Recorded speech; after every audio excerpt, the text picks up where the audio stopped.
It's my feel-good breakfast show. Yes, it is indeed. Welcome back to your Feel Good Breakfast show on this Thursday morning. As always, we appreciate being in your company at the start of a brand new day. Now, just when we thought it was safe to switch the lights back on, Mzansi has been hit by yet another bout of load shedding. And this leaves some of us in the darkness for more than 6 or 9 hours a day, crippling an entire economy already struggling with unemployment and mass inflation. Now, joining us in studio from the South African National Energy Development Institute, we have Ashanti Mbanga, and she's joined by CEO of Brights Hardware, Orlando Louis, as well as Dr. Kilian Hageman, who is the CEO of G7 Renewable Energies. And of course, as part of our panel discussion, we want to encourage you at home to join in on that discussion and share your thoughts and experiences with us. Of course, the details are below, and you're welcome to do so. So, first of all, a very good morning to all three of you. Welcome to your Feel Good Breakfast show. We've just been hit by load shedding, as I said a couple of minutes ago. And I guess the big question that I want to start off with, Ashanti, directing it to you at the start of our conversation, is 15 years later now, post the first load shedding that we experienced, why are we still here? And why does it seem like things are getting worse? Yeah. Thank you so much for the question, and good morning to all the viewers and my fellow panelists. It's great to be here. I think we started off at a backlog. It's always important for people to understand that our SOEs in South Africa face extreme challenges when it comes to maintenance. And we have a capacity actually for electricity that is up to 46,000 megawatts. And this is installed. However, we do have challenges that only 60% of this is actually able to be deployed, mainly because there are maintenance issues with the current stations. And we do see that there are challenges around theft, vandalism, corruption, sabotage, you name it. The list just keeps going on. And I think we are also facing challenges around ensuring sustainability of our systems by learning to plan ahead, really, and being able to implement those plans well ahead of time. So I look forward to going into some of the things that South African government has committed to doing to try and better the problem. Yeah, and hopefully this will shine a light of hope, because I think for many South Africans this has been a literal gut punch, where you feel helpless, and especially from a consumer point of view as well. And Orlando, what are some of those the impact that you've seen on consumers as a result of these power cuts that we've been having? Thank you, Kay. So, morning to all the viewers. Yes, there's definitely been a trend towards, first of all, when it comes to lighting, to find alternative solutions, battery-operated solutions, smart LED solutions as well, where they automatically come on when the power fails, as well as solar lighting. There's definitely been a shift towards exterior lighting being resolved by solar solutions. When it comes to heating, definitely a shift towards gas from a point of view of cooking, a point of view of heating, as well as a point of view of other solutions. Gas is definitely becoming much more a good solution. And then from a point of view of UPSs and alternative battery sources to drive the home's electricity requirements, solar panels and various other solutions, those are definitely the trend at present. Yeah. Dr. Kilian, one might think that over the past 15 years, there would have been kind of blocks of time where contingency plans could have been made or alternate strategies deployed to prevent where we are right now. But instead, Eskom then ordered 2 more coal-fired power stations at Medupi and Kusile as well. As a person of leadership in your own institution or organization, the CEO of G7 Renewable Energies, what would you have done with the allocated funds that maybe might have shifted us into a brighter future, so to speak? So it's a bit of a benefit of hindsight question. Yeah. But 15 years ago already, it was known that mega projects like this, like Medupi and Kusile, are fraught with difficulties and risks, cost overruns, time overruns, because construction history is replete with examples like that. So what I would have done is just to hedge my bets and say, right, you know what, instead of building 2 such mega projects, let's just build 1 and allocate the cash from the other one towards rolling out large-scale wind farms and solar projects. and really, really kickstart that journey towards renewable energy future and diversifying our energy sources as opposed to all in on coal. Ashanti, speaking from the point of view of the South African Energy Development Institute, this is a massive blow to investor confidence when they look at our country and its instability in this regard, and in fact, at a critical part of the economy. And yet, we are still exporting some of our energy. Are we able to do that? How are we able to do that? Yeah, so it's very interesting that this comes up because I'm actually in Cape Town for the Africa Energy Week, Yeah. which is taking place at the moment, and the DMRE minister and his team are participating there as well. And in a panel discussion they had 2 days ago, the anchor asked the question about how Namibia is experiencing our trade towards them because Eskom supplies them with electricity. Yes. And she asked, so you're having load shedding because Eskom supplies you with electricity? And she said, no. And I think the room just sort of went silent and we're all internalizing this to say, well, why are we experiencing load shedding if Namibia is being supplied and they're not? And I think the logical thing or answer would be that no, perhaps it's not fruitful to trade, but it is important. And I'll tell you why. The Nordic countries also have energy trade agreements. Okay. So they mostly use renewable energy, and in cases where there's a demand shortage, they're able to trade with their partners, their partnering countries, and vice versa. So you're able to leverage on the energy supply from other countries. Right. We cannot shut down those lines because not only do we export electricity, we also import it from the likes of Mozambique and Botswana. So it's important for us to keep those lines open. When we do have shortages of electricity, we do reduce the amount of energy we export.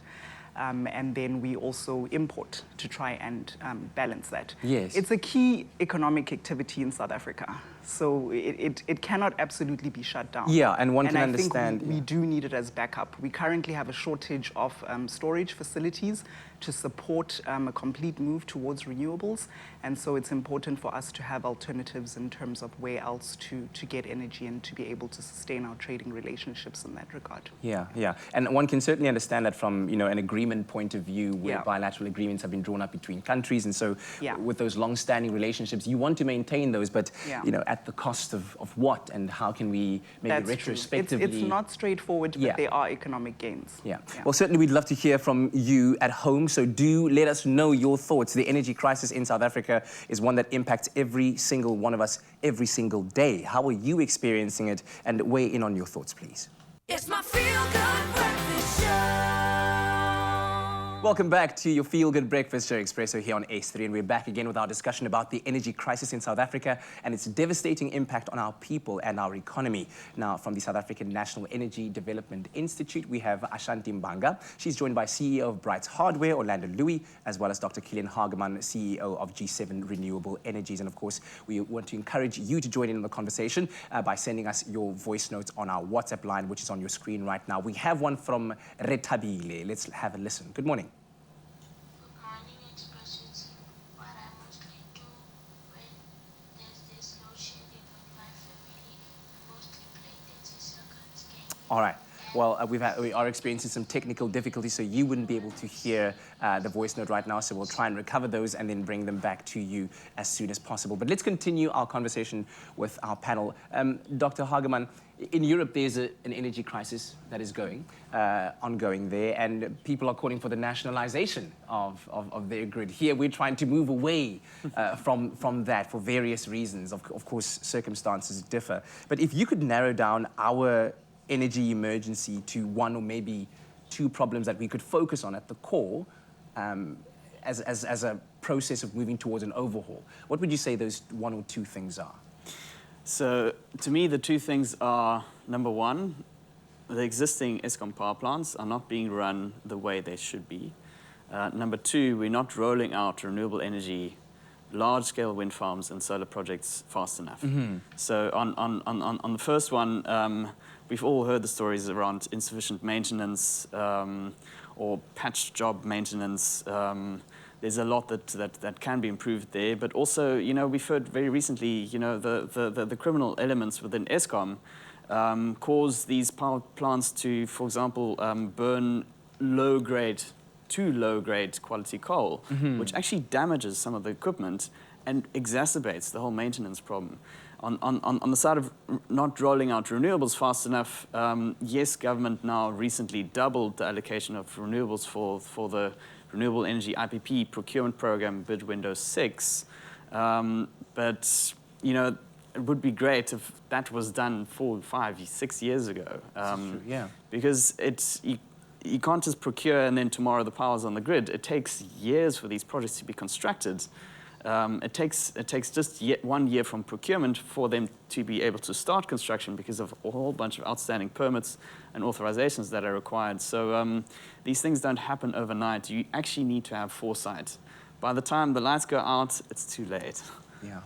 And by the time the economy catches up and we all catch up from a pocket point of view, it might be too late because we might be so far down that rabbit hole. I mean, we're talking Eskom CEO Andre de Ruyter saying that the country will need 1.2 trillion rand by 2030. That's 8 years from now to ensure that we have enough generation to meet the demand. I mean, is that even a feasible target when you're thinking about that amount of money? It's a large capital investment. I know the president has commissioned National Treasury to look at how they're going to reduce Eskom's debt and continue to fund future projects. So we've got the budget speech coming up next week. So we'll hear how it is they respond to that task. But it's a large amount of money, and I think we have to be realistic about looking at how we can offset the need for such large capital investment. For example, energy efficiency is the lowest hanging fruit where you can appeal to people to reduce their demand of electricity on the grill. So one side, we're looking at building all this capacity, but are we looking at how we manage the demand of electricity as it sits? And so we have a real missed opportunity there in terms of promoting energy efficiency strategies through labeling, through making sure that there are minimum energy performance standards for equipment, for lighting, for appliances that are putting pressure on the grid. Also the management of energy use in buildings through energy performance certification. And all these are tools that are used within government and particularly through Senedi as an organization to try and appeal to the public to also take ownership of making sure they don't use too much energy. I'm going to come back to you in the next segment, but I want you to think about this just from a layperson's perspective. Yeah. To ask, yes, low-hanging fruit, energy efficiency, but how much of an impact would that really have on the overall problem that we're trying to There's huge address? potential. There's huge potential. Fair enough, and I guess that I'm happy to go a bit into it later. because Orlando, your company has drafted a load shedding survival guide wherein you advise consumers on the means that they can use to move away from the grid. Tell us about some of those. Yes, we definitely recommend when it comes to lighting, we recommend looking at the smart LED solution. And that smart LED is in the form of normal GLS lamps or downlighted globes that have a backup lithium-ion batteries in their makeup to ensure that when the power does cut, that these lights come automatically on. So those are cost-effective solutions. When it comes to exterior lighting, solar facing north outside lighting has been definitely a good source of resolving your exterior lighting solutions, and it works totally off the grid because it all is dependent on solar, and there's backup batteries to find solutions for it when it needs power. Then when it comes to power banks and various inverters, there are cheaper and smaller solutions there that are good enough to ensure that your electronics can work in the home, to ensure that you can have your internet working as well as have good power to drive a TV or any electronic device that you have. Then when it comes also to gas, many people are shifting their appliances now more over to gas. And there are various solutions when it comes to heating of your water that you can also divert your geyser water through a gas heating device to ensure that you have also hot water instantly by using gas. Yeah, I guess the hope here is that this is opening up a field for would-be entrepreneurs out there and creative people who are thinking of innovative solutions to get into the market and possibly offer alternatives like that. But then the other question that I have that I'm going to ask you in our next segment, Dr. Killian, is why there's such a reliance on fossil fuels, and why aren't we making that switch a little bit quicker? Because we do need it, the country need it, the people need it. But we would love to hear from you as well. 0634088863. Send us your voice notes as we continue our panel discussion regarding the energy crisis in South Africa. It's my feel-good breakfast show. Welcome back to your Feel Good Breakfast Show, Expresso on S3. We continue our discussion about the energy crisis in South Africa and exploring ways to turn the tide on load shedding for the good.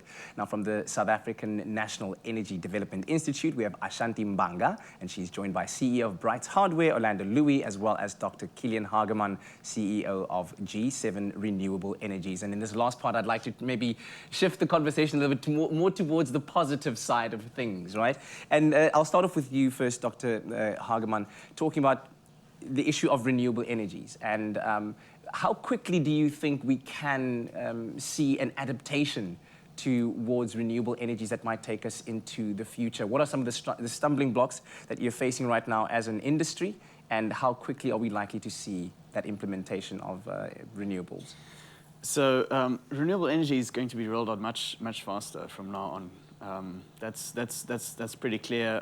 Government is sending all the right signals to procure a lot of power from wind farms and from solar projects in the next few years. But as I pointed out earlier, you know, it does take, from being awarded preferred bidder and under one of the government procurement programs to starting construction is about a year, maybe 6 months, but that really requires a lot of people to come to the party from various government institutions and Eskom.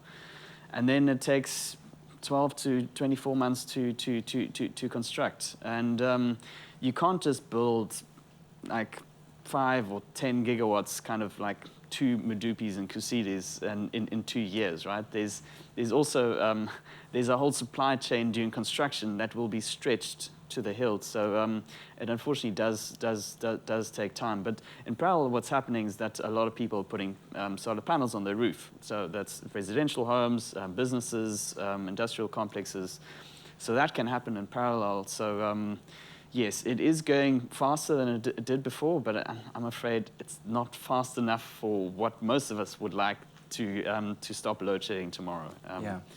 Hopefully there'll be an acceleration of plans in some way. We'll see many more of those wind farms, wind turbines when we are on those long road trips. Ashanti, let's talk about what the president then said in July with the announcement of government strategy to alleviate load shedding. What are some of those plans? Yes, quite a lot has been put forward, and I think some of it has already been mentioned, that government is looking at growing the renewable energy mix quite intensively.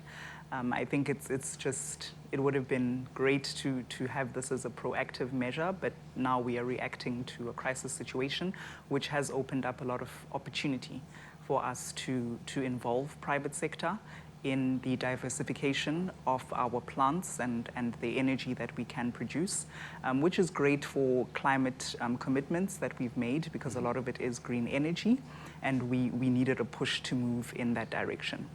There are commitments from the climate funding to help Eskom with some of this diversification that needs to be done. So that touches on your earlier point about where's the money going to come from for all this investment? Is it realistic? There is some funding available to help us make the turnaround and to achieve sustainability in this area going forward. I think the implementing of plans well ahead of time is something that the president has stressed on to achieve sustainability going forward. So we look forward to assisting government to be able to achieve that as well. Law enforcement, which plays a big role in ensuring that we, curb corruption and we limit theft and all of the challenges that we're really facing that have made the utility less efficient than it is. So we do see that he's commissioned the police to do a lot more in terms of putting an end to some of the corruption that has been happening through Eskom. So we look forward to seeing how that will roll out. National Treasury is also in the lane of investing as commissioned by the president.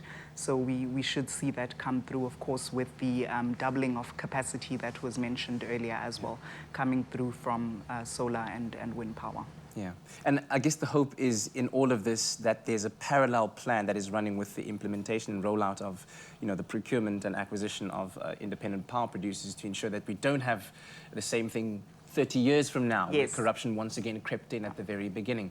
And finally to you, Orlando, maybe you could shed some light on how we can ensure that we use some of the additional power sources that are available right now to have less of a burden on the grid, so we don't see ourselves at stage 8 or stage 12 at some point. No, for sure. Maintenance is everything. So as a start from a battery-operated device, keep it charged regularly. Ensure that it's fully charged, especially if it's lead acid. It needs to have a full power charge at all times. When it comes to something solar panel driven, keep that solar panel clean. Look out for trees and bushes that could be blocking the sun getting onto that solar panel to ensure that it's always efficient. From a gas perspective, ensure that all your gas cookers are cleaned and there's no kind of debris that is causing any blockages. Ensure that they are maintained. When it comes to generators, every 100 hours, ensure that you service the generator and make sure that there's no leaks. On batteries, ensure your connections are sound, that there's no oxidation on your connections. And in general, just general maintenance is essential to ensure that these things work well for you in the long term. Yeah. And I guess, as you said as well earlier on, Ashanti, energy efficiency and understanding our consumption of energy is quite important. Low-hanging fruit that could have a massive effect on the entire grid. So do switch off those lights if you don't need them. And in that way, we can all work together. But thank you very much to our panel. It's a discussion that we could carry on with for days. And certainly I hope it was enlightening to you at home. And thank you so much for those voice notes as well.